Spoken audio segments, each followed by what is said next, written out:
John in San Francisco. Hi. How are you? Hi. I'm doing good. I've been watching your show, and I'm a big fan. And I'm a theist, by the way. Okay. And I just want to know what makes atheism, the naturalism worldview, more rational than all other worldviews. I mean, what kind of arguments can you present that would defeat all other worldviews?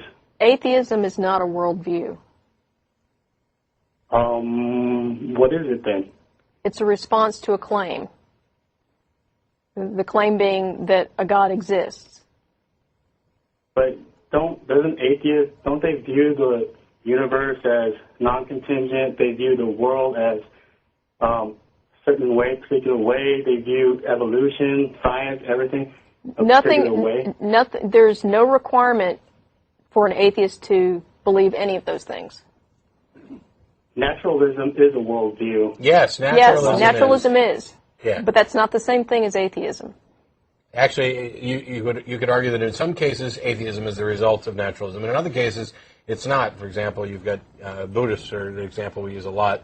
The non-theistic brand of Buddhists are atheists, and they have a worldview that's entirely not compatible with naturalism.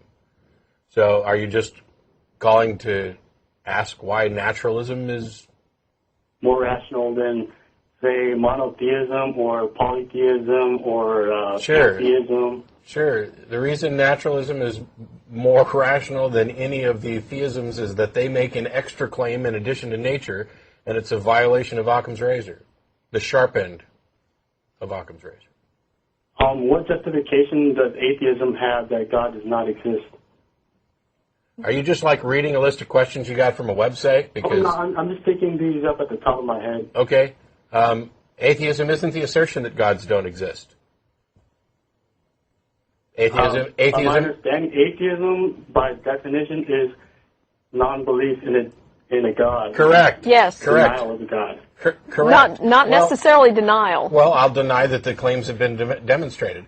Atheism is not the assertion that gods don't exist. It is the rejection of the claim that gods do exist as unsupported. So you're asking, exist, right? What's that? God does not exist. I do not believe that any gods exist. Can I tell you that that's a positive claim to knowledge? And no, it's not a positive claim to knowledge. I just said I do not believe that gods exist.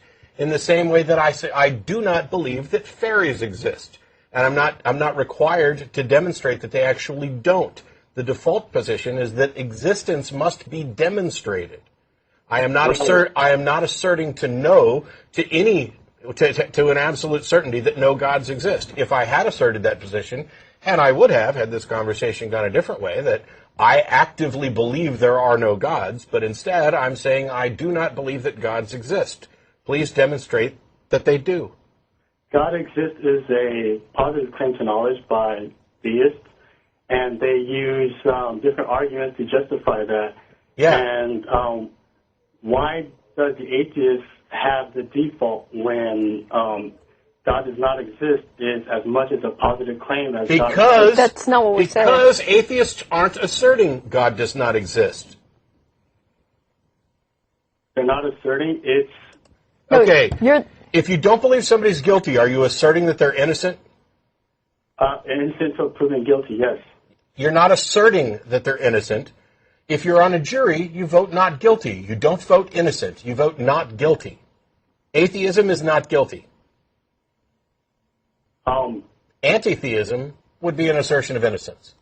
Wouldn't God exist and God not exist be a guilty or innocent verdict?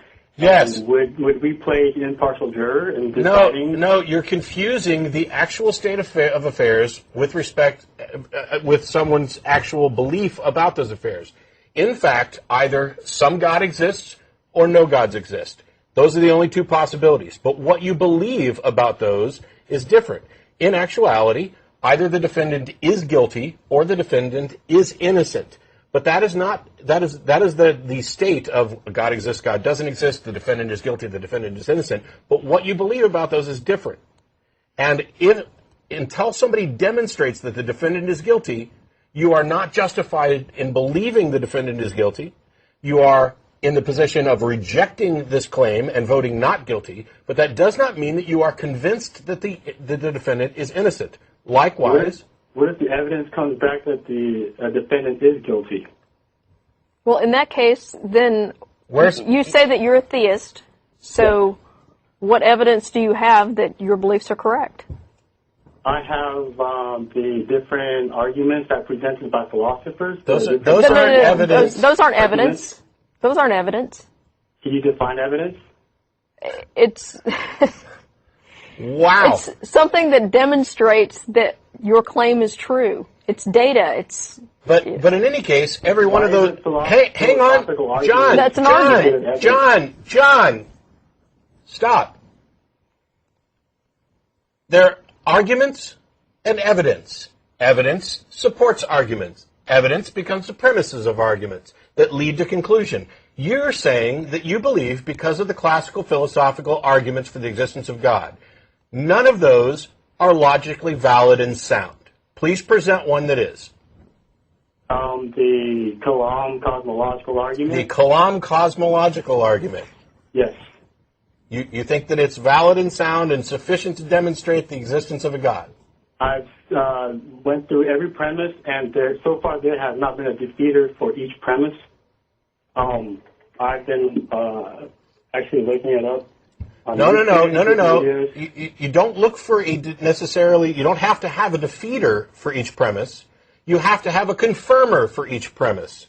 The fact that somebody hasn't demonstrated a premise to be false, and by the way, with regard to Kalam, I don't necessarily buy that, but the fact that we have not demonstrated a premise to be false does not mean the premise is true. In the same way that the fact that we haven't demonstrated a defendant to be guilty doesn't mean that he's innocent. How do you define truth? I define it as logical. Logic and truth are inseparable. I don't think you know what either of those words mean. Yeah. You've demonstrated, John. That something's illogical that is not true. John. You've demonstrated from the beginning of this that you don't know what atheism means. You don't know what the position asserts. You don't understand where the default position should be. You do not understand what a true dichotomy is. And you don't know how to validate a logical argument because you said you went through the premises and couldn't find anything that defeats them. That in and of itself is an argument from ignorance. It is a fallacy. What you do is you have to verify the premises, not claim that they're true because they haven't been disproven. That's an argument from ignorance. And if you don't understand that, you've got no business making claims that you believe something based on these arguments.